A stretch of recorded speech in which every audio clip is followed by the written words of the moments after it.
On the night of October 9, 2012, a 19-year-old girl made a phone call that would later become one of the most haunting clues in a decade-long mystery.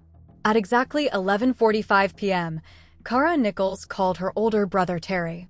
Her voice sounded calm, almost excited. She told him she was heading to Denver for a modeling job. It seemed like a normal update between siblings. But that call would be the last time anyone in her family would ever hear her voice again. Cara Nichols was born on May 20, 1993. She grew up in Chicago, Illinois, in what appeared to be a loving middle-class family. Her father, Paul Nichols, was a businessman, and her mother, Julia Nichols, was known as a deeply devoted parent who focused most of her life on raising her children. Cara had two siblings: her older brother Terrence, who everyone called Terry, and a younger sister whose identity was kept private from the public. Those who knew Cara often described her as the emotional center of the family. She had a warm personality and an ability to make people feel comfortable around her. Friends remembered her as creative, energetic, and full of life. Teachers described her as bright and imaginative, someone who had a natural charm that made others pay attention when she walked into a room. But like many teenagers, Cara's life began to change during adolescence. At the age of 13, she was caught shoplifting. It was a small incident, but it marked the first sign that something might be wrong. She was required to complete community service, and the incident embarrassed her family. Still, they believed it was just a typical teenage mistake. During high school, Cara moved to Colorado Springs, where she lived close to her brother Terry. At first, she tried to adjust to the new environment, but she began struggling emotionally. One event in particular had a surprisingly deep impact on her. When the family dog died, Cara fell into a period of severe depression. Her parents tried to get her counseling and suggested medication to help stabilize her mental health. But Cara resisted. She didn't want therapy. She didn't want medication. She believed she could handle everything on her own.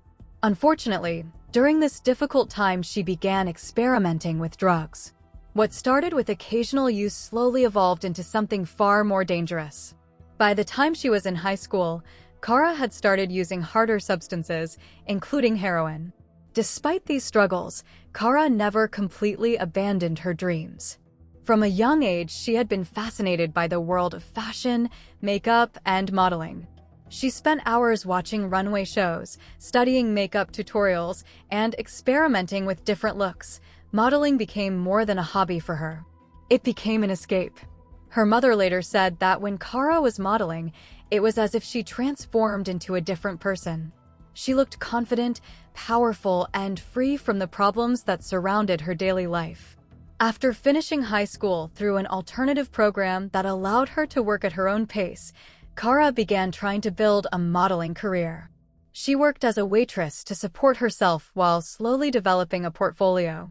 Because she had no professional connections in the industry, she turned to the internet. She uploaded her photos to modeling networking websites where photographers and aspiring models could connect.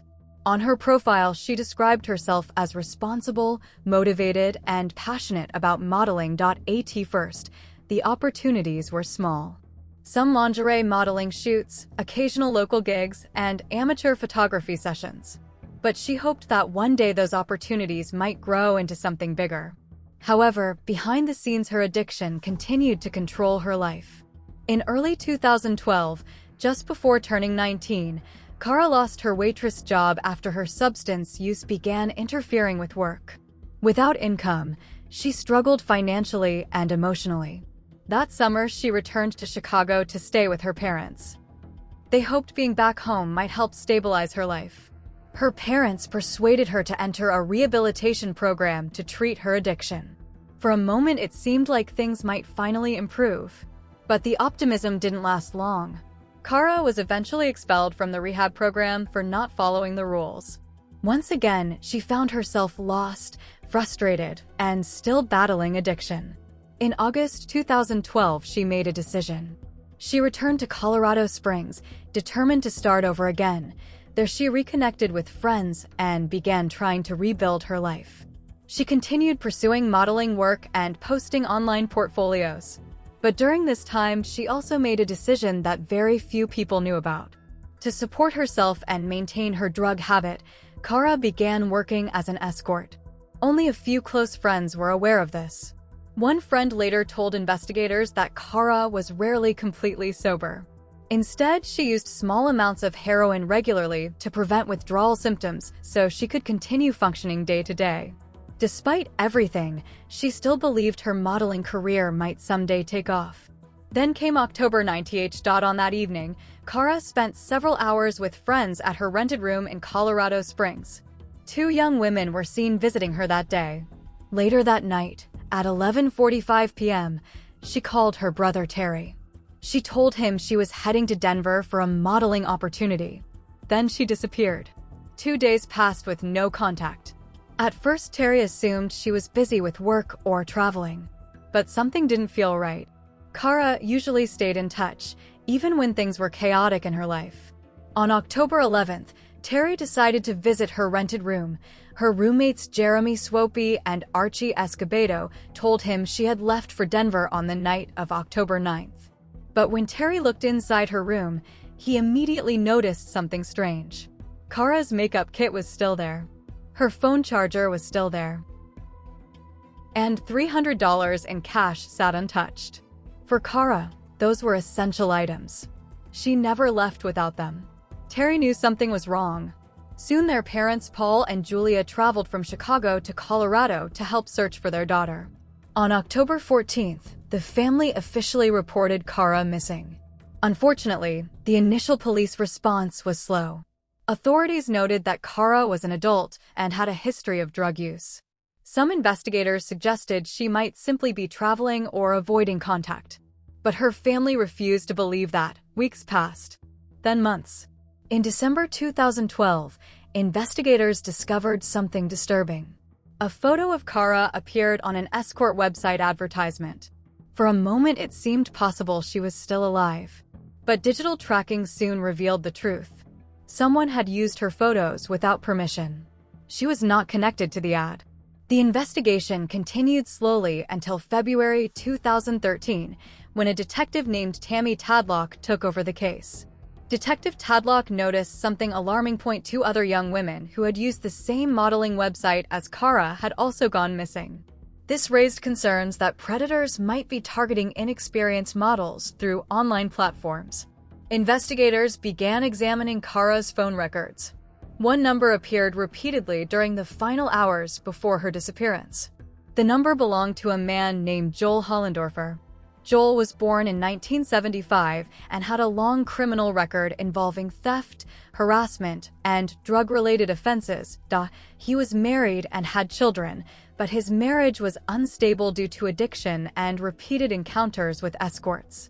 When police contacted him, Joel admitted that he had spoken to a woman using an escort alias on the night Cara disappeared. But he insisted they never met.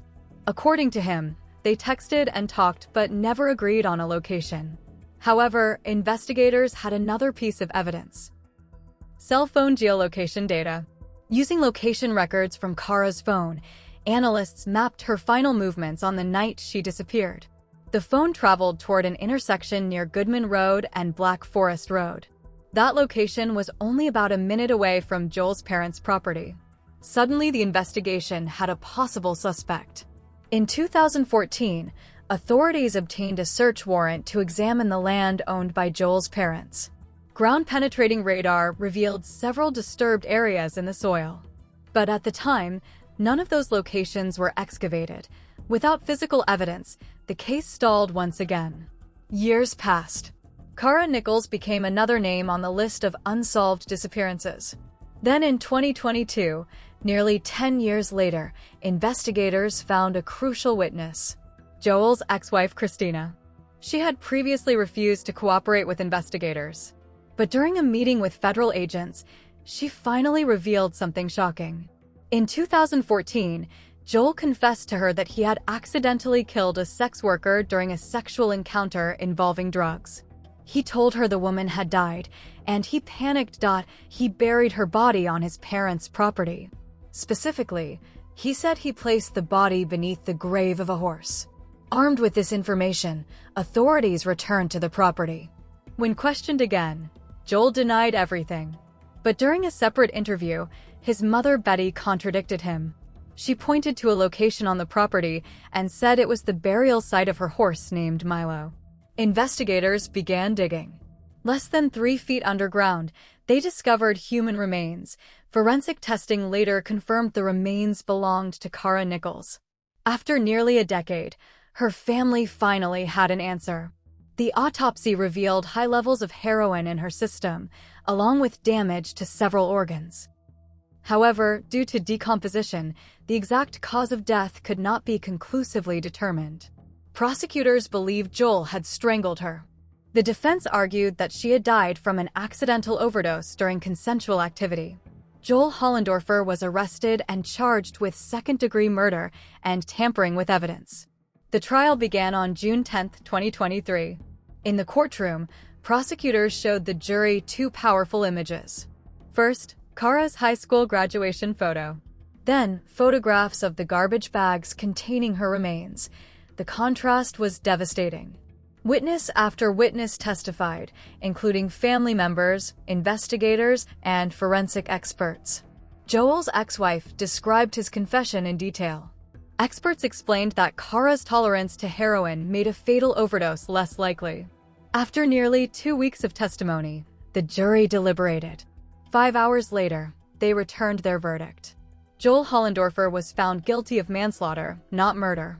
For Cara's family, the decision felt like a devastating compromise.